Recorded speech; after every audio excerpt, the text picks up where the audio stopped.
నమస్కారం master CVV గారి జన్మదినం నేడే 4వ తారీఖు.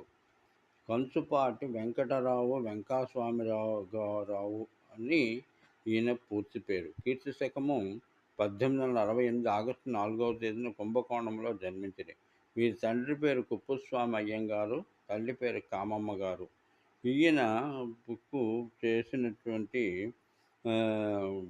ఈయనకి నామకరణం వెంకటస్వామి ఈయన పెట్టిన పేరు. వీరికి ఉపనయనము బ్రహ్మ సంస్కారం 5వ ఏటని జరుగుట విశేషము. అయితే ప్రాథమిక విద్య కుంభకోణంలోను, తదుపరి విద్య శ్రీరంగంలోనూ జరిగింది. 12వ ఏటన రుక్మిణమ్మ గారిని వివాహం చేసుకున్నారు. అయితే తండ్రి వెంకటరావు గారికి రుక్మిణమ్మ గారు దేహము చాలించిన పిమ్మట 38వ ఏట వెంకమ్మ గారిని వివాహం చేసుకున్నారు.